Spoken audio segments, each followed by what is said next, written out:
മോളെ ഫോൺ അടിക്കണ കേൾക്കണില്ലേ? ഹസ്ബൻഡാ. അടുത്ത സ്റ്റോപ്പിൽ ഞാൻ ഇറങ്ങും. വെറുതെ ഫോൺ എടുത്ത് കാശ് കളയണ്ടല്ലോ എന്ന് വിചാരിച്ചിട്ടാ. ദേ ഞാൻ എത്തി. നീ വിളിച്ചിട്ടെന്താ ഫോൺ എടുക്കാത്തെ? നീ എവിടെ എത്തി? നമ്മുടെ വീടിന്റെ മുകളിലൊരു തേങ്ങ വീണ് 4-5 ഓടാ പൊട്ടിപ്പോയത്. അതും ആ ബെഡ്റൂമിന്റെ മുകളിൽ തന്നെ വീണു. എന്നിട്ട് എന്തായാലും നമുക്ക് ആ ഓട് വേഗം മാറ്റണം. സാരല്ല, ഞാൻ എത്തി. മോള് സ്കൂളിൽ നിന്ന് എത്തിയോ? അവളിതേ പൂച്ചയെ കളിപ്പിച്ചോണ്ടിരിക്കുന്നു. പിന്നെ അവളുടെ പതിവ് തെറ്റിക്കണ്ടാട്ടോ. അവളുടെ പതിവ് തെറ്റിക്കുന്നില്ല. പരിപ്പോടെ ചൂടുള്ളതല്ലേ, ഞാൻ മേടിച്ചോണ്ട് വരാം. പോരെ?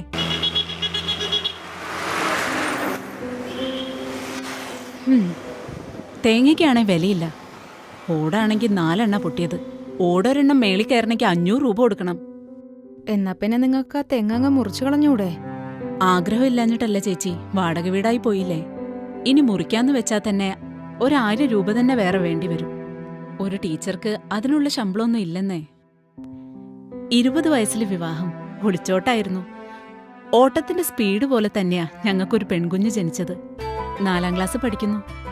കണ്ണ് ചിമ്മി തുറക്കുമ്പോഴേക്കും കല്യാണ ബ്രോക്കറിങ് എത്തില്ലേ. പെൺകുട്ടികളാ, എപ്പോ വളർന്നോന്ന് ചോദിച്ചാ മതി. ഇപ്പോഴേ സൂക്ഷിച്ചില്ലെങ്കിൽ പണി കിട്ടും ചേച്ചി.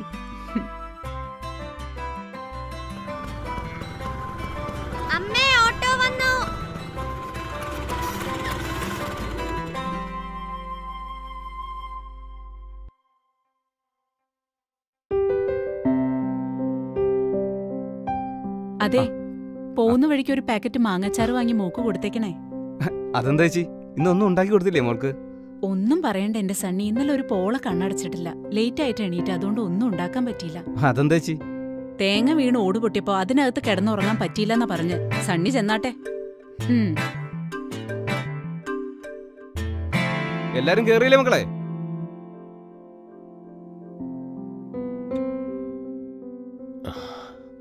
എന്താ അവനൊരു ഇളക്കം? ഇപ്പൊ മനസ്സിലായോ ഞാനൊരു സ്കൂട്ടി വാങ്ങാൻ പറഞ്ഞതിന്റെ കാര്യം? മൊത്തം തുകയുടെ 1/3 കൊടുത്താ പുതിയൊരെണ്ണം വാങ്ങാം.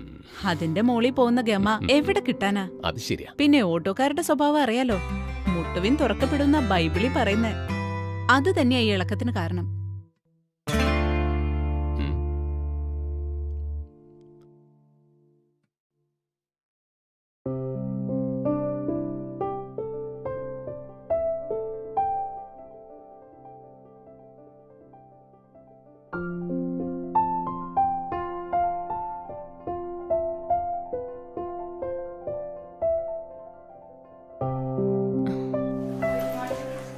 മോർണിംഗ്.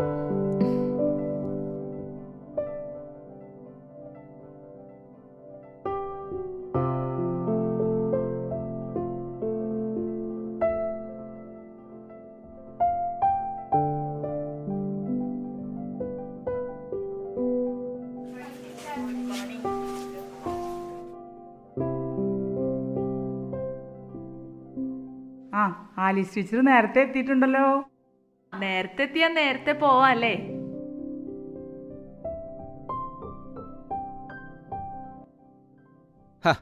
ആലീസ് ടീച്ചർ ആണല്ലോ ഇവിടുത്തെ റോൾ മോഡൽ.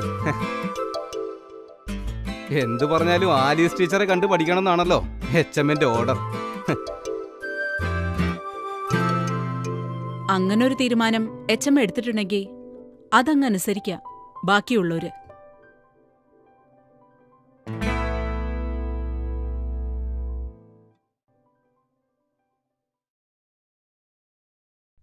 പപ്പ, അമ്മ എന്നെ കൃത്യം 5 മണിക്ക് തന്നെ എത്തിയിട്ടുണ്ട്.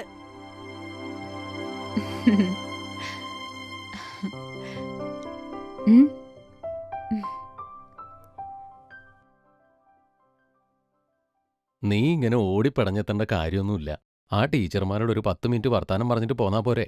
ഞാൻ പോയി ചായ എടുക്കട്ടെ. പ്രായമായ ഒരു മോളും കാലോണ്ടും മേലാത്ത ഭർത്താവും വീട്ടിലുള്ളപ്പോ എനിക്കെങ്ങനെ മറ്റുള്ളവരെ കാര്യം നോക്കി നിൽക്കാൻ പറ്റുക? ഞാനിപ്പോ അമ്മ മാത്രല്ല, അത് ഈ വീടിന്റെ ബോഡി ഗാർഡും ക്ലീനറും കുക്കും എല്ലാം കൂടെ ഒരു പ്രസ്ഥാനല്ലേ. അതുകൊണ്ട് മാത്രാണോ അമ്മ സ്കൂളിൽ വിട്ട് ഓടിപ്പടിഞ്ഞു വന്നേ? ഉം. ആ. ഉം. നീ പറഞ്ഞു വരുന്നൊക്കെ എനിക്ക് മനസ്സിലായി. അതെ, നിന്റെ അമ്മയ്ക്ക് സഭാകമ്പം എന്നൊരു സംഗതിയുണ്ട്. അതങ്ങ് സമ്മതിച്ചെന്ന പോരെ? അതെ, ഇന്നൊരു സംഭവം ഉണ്ടായി. സ്കൂളിലെ പാരന്റ്സ് ഡേ മീറ്റിംഗിന് സംസാരിക്കാനേ ആ ഹേമ ടീച്ചർ എന്റെ പേരും കൂടി എഴുതി ചേർത്തു. അല്ലെങ്കിൽ അവൾക്ക് എന്നെ കാണുമ്പോ ഒരു ഇളക്കാ. ആ ലിസ്റ്റ് കണ്ടപ്പോഴേ എന്റെ മുട്ട് രണ്ടും വരയ്ക്കാൻ തുടങ്ങി. ഒടുവിലെ അമ്മ ആരും കാണാതെ സ്കൂളിൽ നിന്ന് മുങ്ങിയില്ലേ? എന്റെ ആലീസേ, ഇങ്ങനെ തുടങ്ങിയ നിന്റെ കാര്യം പോക്കാട്ടോ. നീ എല്ലാ കാര്യത്തിലും ഒറ്റപ്പെട്ടു പോവും. അതെ, എന്നെ ആരൊക്കെ ഒറ്റപ്പെടുത്തിയാലും നിങ്ങൾ രണ്ടുപേരും എന്നെ ഒറ്റപ്പെടുത്താതിരുന്നാ മതി.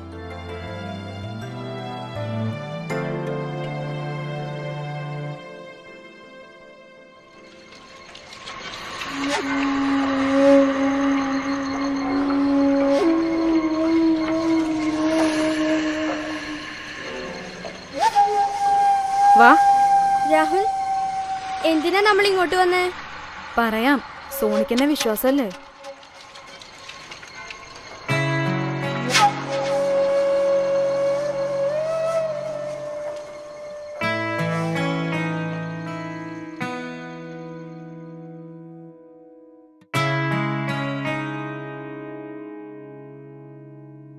എൻ്റെ അമ്മയ്ക്ക് എന്നോട് ഭയങ്കര ഇഷ്ടമാണ്. പക്ഷെ എൻ്റെ അച്ഛന് എന്നോട് എപ്പോഴും ദേഷ്യ. എൻ്റെ വീട്ടിലേക്ക് വിളിച്ചിട്ട് എനിക്ക് ആക്സിഡന്റ് പറ്റിയെന്നൊന്ന് പറയണം.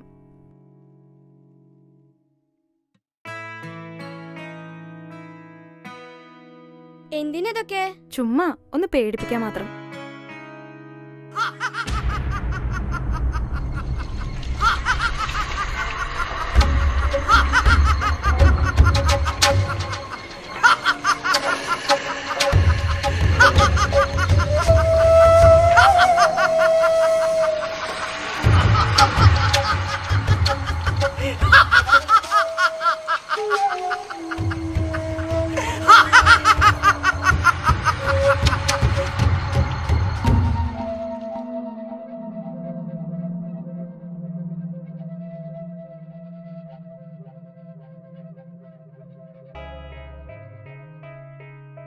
അച്ചായ, സോണിമോൾ എന്താ ഇത്ര നേരമായിട്ട് വരാത്തെ? സമയം 5 കഴിഞ്ഞല്ലോ. എന്റെ ആലീസ്, നീ ഒന്ന് വിഷമിക്കാണ്ടിരിക്കുക. അവള് കൂട്ടുകാരുടെ കൂടെ എവിടെയും നിൽക്കുന്നുണ്ടാവും. നിന്നെ പോലെ അല്ലല്ലോ അവള്. അച്ചായൻ എന്തു പറഞ്ഞാലും സ്കൂൾ വരെ ഞാനൊന്ന് പോയി നോക്കട്ടെ.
വീട്ടിൽ വന്ന പഠിപ്പും കളിയും തന്നെ.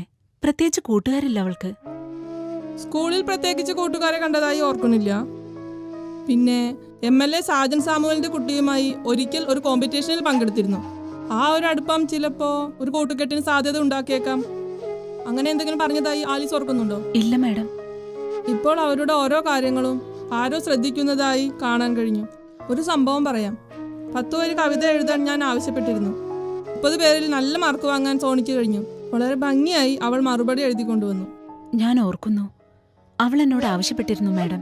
പക്ഷേ എന്റെ സ്കൂളിലെ തിരക്ക് കാരണം ഞാൻ മറന്നുപോയി. പക്ഷെ അവൾ പറഞ്ഞത് അങ്ങനെയല്ലല്ലോ. ഇത് എഴുതാൻ ആരാണ് സഹായിച്ചതെന്ന് ചോദിച്ചപ്പോൾ മൈ ഡാഡ് ടീച്ചർ എന്നാണ് അവൾ പറഞ്ഞത്. ചില കുട്ടികൾക്ക് മമ്മിയേക്കാൾ ഇഷ്ടം ഡാഡിയോടായിരിക്കും. My father is my hero എന്ന കൺസെപ്റ്റ് നമ്മുടെ കുട്ടികളിലെല്ലാം കാണാൻ കഴിഞ്ഞിട്ടുണ്ട്, പ്രത്യേകിച്ച് പെൺകുട്ടികളിൽ. പല പേരൻസും അത് ശ്രദ്ധിക്കാറില്ലെന്നതാണ് വാസ്തവം. കുട്ടികൾ എന്തു പറഞ്ഞാലും അത് ചെവി കൊള്ളാതിരിക്കുക. ഒടുവിൽ അവരെ തേടി ഇങ്ങനെ ദുരന്തങ്ങൾ എത്തുകയാണ് പതിവ്.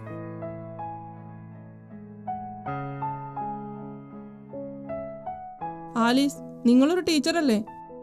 സോണിമോൾക്കൊന്നും സംഭവിക്കാതിരിക്കട്ടെ. എന്തെങ്കിലും സംഭവിച്ചിട്ടുണ്ടെങ്കിൽ അതിൻ്റെ പൂർണ്ണ ഉത്തരവാദിത്തം നിങ്ങൾ പാരൻസിന് തന്നെയായിരിക്കും.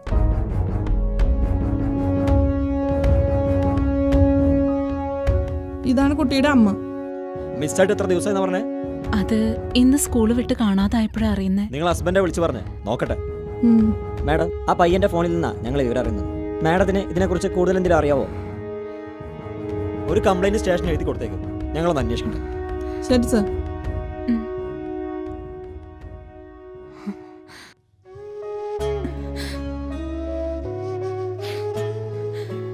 എച്ചമ്മ പറഞ്ഞാൽ എന്താ തെറ്റ്? മക്കളെ സംരക്ഷിക്കേണ്ട ചുമതല അമ്മയ്ക്ക് മാത്രമല്ല, അച്ഛനും കൂടിയുണ്ട്. ആലീസ്, നീ ഇപ്പൊ എന്നെ മാത്രം കുറ്റപ്പെടുത്തുകയാണോ? ഞാൻ കുറ്റപ്പെടുത്തിയല്ല. പെൺകുട്ടികൾ കൂടുതൽ നേരം ഫോണിൽ സംസാരിക്കുന്നതും ഇന്റർനെറ്റിൽ ചെലവിടുന്നതും മുറിയിൽ ഒറ്റയ്ക്കിരുന്ന് വാതിലടിച്ച് സംസാരിക്കുന്നതൊക്കെ രക്ഷിതാക്കളായ നമ്മുടെ പരാജയം തന്നെയാണ്. അതിന്ന് ഒഴിഞ്ഞു മാറാൻ എനിക്കും ജോണിച്ചായനൊന്നും പറ്റില്ല.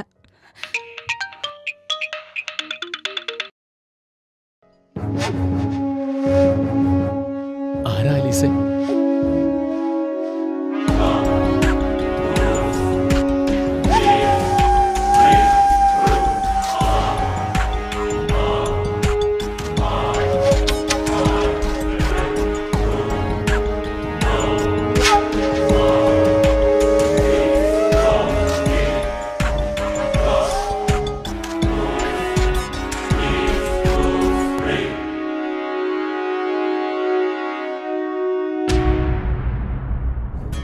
ടീച്ചർ പേടിക്കൊന്നും വേണ്ട, കുട്ടിക്കൊന്നും പറ്റിയിട്ടില്ല. കുട്ടി അവിടെ തന്നെ ഉണ്ട്. ടീച്ചറുടെ മോളെന്ന് പറഞ്ഞപ്പോൾ ഞങ്ങൾ കൂട്ടി വരികയായിരുന്നു. അവന്മാരുടെ കയ്യിൽ നിന്ന് കുട്ടി എന്തായാലും രക്ഷപ്പെട്ടു. എന്റെ മോളെവിടെ? മോൾ അവിടെ ഉണ്ട്. മതിൽ കെട്ടി മധ്യനാ മനസ്സിലെ വിടയും ചോര കൊണ്ടു വരമ്പു തീർക്കവേ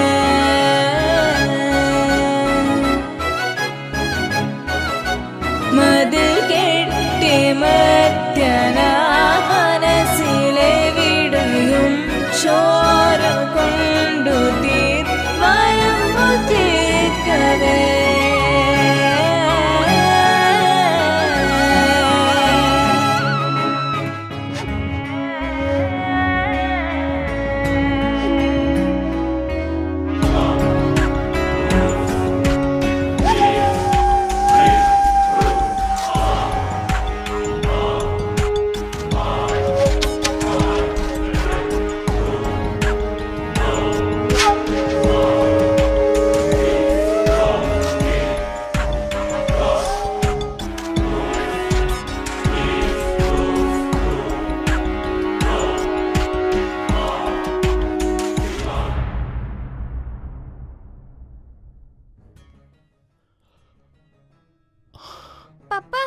മോളെ, മതിൽ കെട്ടി മധ്യനാ മനസ്സിലെ വിടയും ചോര കൊണ്ടു വരമ്പു തീർക്കവേ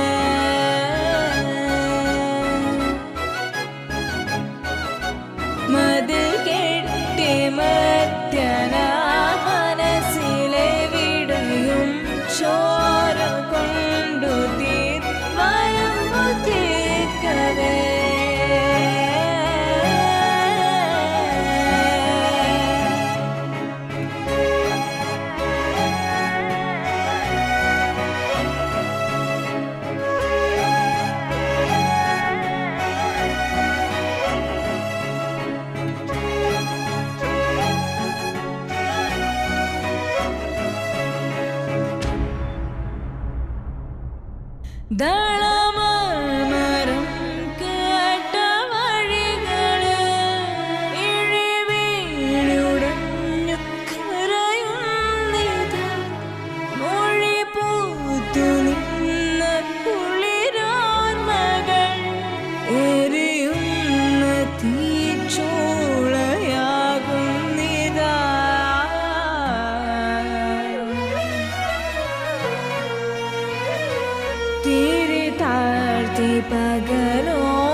ജനതാ ഹോസ്പിറ്റലിൽ വന്നു ചേരുന്ന ഓരോ ഹ്യൂമൻ ഓർഗൻസുകളും പ്രായം ചെന്നവരുടേതാണ്.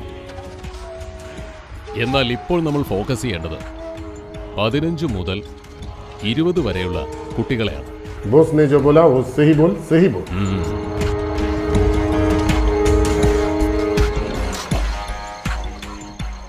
നെക്സ്റ്റ് ഇയർ ബോസ് ക്രേസി ടീനേച്ചർ എന്നൊരു മൊബൈൽ ആപ്ലിക്കേഷൻ ലോഞ്ച് ചെയ്യാൻ പോകുന്നു. ബ്ലൂ വെയിൽ പോലുള്ള ടെക്നിക്കൽ തന്നെയാണ് ബോസ് ഇതിലും ഉപയോഗിച്ചിരിക്കുന്നത്. സ്റ്റുഡൻസും അല്ലാത്തതുമായ കുട്ടികൾ വെരി സൂൺ നമ്മൾ വഴി അഡിക്റ്റ് ആയാൽ അവൻ അല്ലെങ്കിൽ അവൾ നമ്മുടെ ട്രാപ്പിലേക്ക് ഈയാമ്പാറ്റകളെ പോലെ വന്നു ചാടും. അങ്ങനെ സംഭവിച്ച ഇവിടുത്തെ ഓരോ അമ്മമാർക്കും ഒരു കുട്ടി എന്ന നിലയിൽ നഷ്ടപ്പെട്ടുകൊണ്ടിരിക്കും. അത് നമ്മുടെ വിഷയമല്ല. നമ്മൾ വിദേശത്തേക്ക് എക്സ്പോർട്ട് ചെയ്യാൻ ഉദ്ദേശിക്കുന്ന ഹ്യൂമൻ ഓർഗൻസ് 2 ലക്ഷം കുട്ടികളുടേതാണ്. ഏകദേശം 15 crores, 15 കോടി. എനി ഫ്രണ്ട്സ്, ജനതാ ഹോസ്പിറ്റലിന്റെ മറവിൽ നമ്മൾ നടത്തുന്ന ഈ ബിസിനസ് സക്സസ് ആയാൽ നിങ്ങൾക്ക് കിട്ടുന്നത് ലാഭത്തിന്റെ 30% ആണ്. യെസ്, റോയി അലക്സാണ്ടർ വെറും വാക്ക് പറയാറില്ല. ഇപ്പോൾ നമ്മൾ പിരിയുന്നു. Khalid, open the door.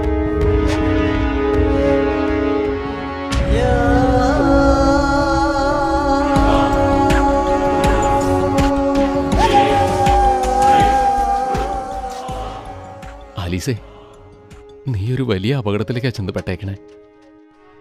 നീ ഇത് പകർത്തിയത് അവരെങ്ങനെ അറിഞ്ഞ നമ്മുടെ ജീവൻ പോലും കാണില്ല. കർത്താവിന്റെ കൃപ കൊണ്ടാണ്. അല്ലെങ്കിൽ 1 മണിക്കൂർ വൈകിയിരുന്നെങ്കിൽ നമ്മുടെ മോള്.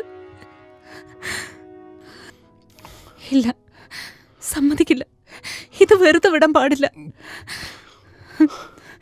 ഇതിനെന്തെങ്കിലും ചെയ്തൂടെ? ഇന്ന് നമ്മുടെ മോക്ക് വന്നത് നാളെ വേറെ കുട്ടികൾക്കാ വരാൻ പോകുന്നത്. വെറുതെ വിടരുത്.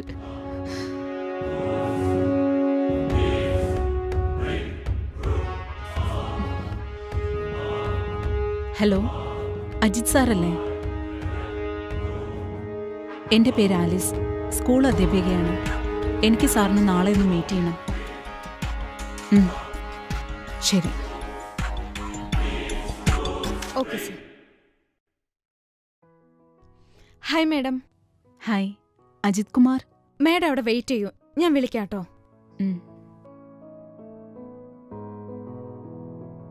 ഹലോ. Okay sir.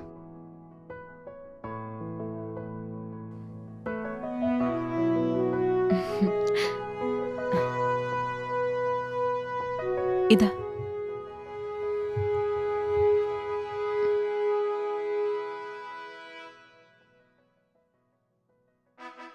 ടീച്ചർ, 5 കോടി വ്യൂവേഴ്സ് ഉള്ള ചാനലിന്റെ ആദ്യത്തെ അനുഭവമാണ്. ഈ വാർത്ത ലോകത്തിന് മുന്നിൽ എത്തിച്ചാൽ സമൂഹത്തിന് ലഭിക്കാവുന്ന ഏറ്റവും വലിയ ഇൻഫർമേഷൻ ആണിത്. അത് ടീച്ചർക്ക് മാത്രമല്ല, ഞങ്ങൾക്കും വലിയൊരു മുതൽക്കൂട്ടായിരിക്കും. ഈ വിഷൽ ടീച്ചർ എന്നെ ഏൽപ്പിക്കുന്നു, അങ്ങനല്ലേ? ഓക്കെ.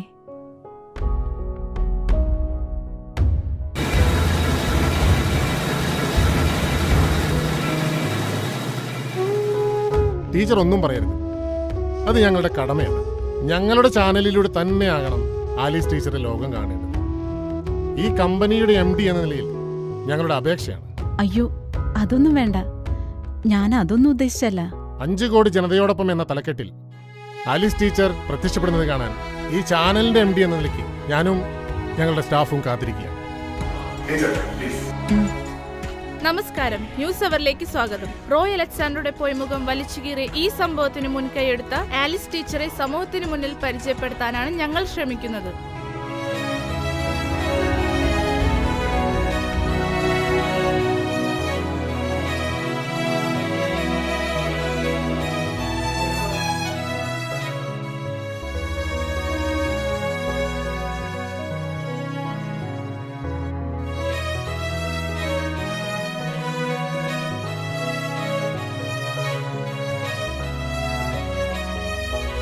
ടീച്ചർ ലൈവാണ്, ടീച്ചർക്ക് സംസാരിക്കാൻ കഴിയും.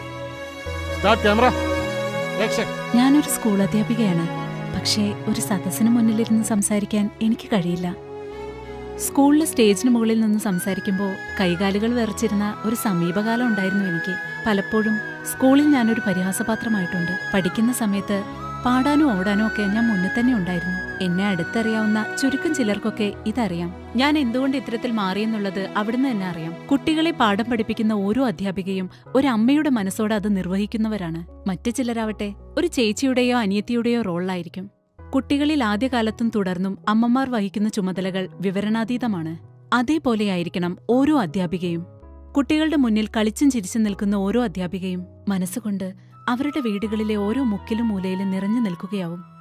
ആ ആവേശത്തിമിർപ്പിൽ അധ്യാപിക മനസ്സുകൊണ്ട് ഒരമ്മയായി രൂപാന്തരപ്പെടുന്നു. ഈ പ്രക്രിയയ്ക്ക് സമൂഹം അവരെ പ്രകീർത്തിക്കുകയാണ് വേണ്ടത്. ഒരു സ്ത്രീക്ക് ലഭിക്കാവുന്ന പരമോന്നത പദവി തന്നെയാണ് ഒരമ്മയുടേത്. ഒരധ്യാപിക അമ്മയാവുമ്പോൾ അത്ഭുതങ്ങൾ സൃഷ്ടിക്കാനാവും. ഇവിടെ അരങ്ങേറിയ ചില വിപത്തുകളെ സമർത്ഥമായി എനിക്ക് നേരിടാൻ കഴിഞ്ഞിട്ടുണ്ടെങ്കിൽ അത് എന്റെ മാത്രം കഴിവുകൊണ്ടല്ല, ദൈവത്തിന്റെയോ പ്രകൃതിയുടെയോ ഒരു അദൃശ്യ സാന്നിധ്യം എനിക്കൊപ്പമുണ്ടായിരുന്നു. അന്വേഷണഘട്ടത്തിൽ എനിക്കുണ്ടായ ഈ മാറ്റത്തിൽ ഞാൻ സ്വയം അത്ഭുതപ്പെട്ടിട്ടുണ്ട്. പ്രകൃതി ഏൽപ്പിച്ചൊരു നിയോഗമാണെന്ന് വിശ്വസിക്കാനാണ് എനിക്കിഷ്ടം. നമുക്കൊക്കെ മക്കളുണ്ട്. ഇതുപോലുള്ള ദുരന്തങ്ങൾ നാളെ നമ്മുടെ വീട്ടുമുറ്റത്തേക്കും വന്നേക്കാം. അവയെ സമചിത്തതയോടെ നേരിടുകയാണ് വേണ്ടത്. ചെറിയ തോതിലല്ല, വലിയ തോതിൽ തന്നെ പ്രതികരിക്കണം.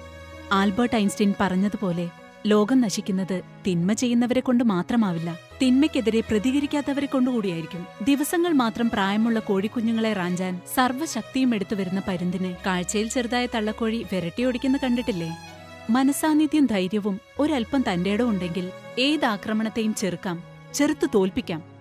അതിന് തെളിവാണ് ഈ മീഡിയയ്ക്ക് മുന്നിൽ അഭിമാനത്തോടെ തല ഉയർത്തി നിൽക്കുന്ന ഈ ചെറിയ ഞാൻ. മതിൽ കെട്ടി മധ്യനാ മനസ്സിലെ വിടയും ചോര കൊണ്ടു വരമ്പു തീർക്കവേ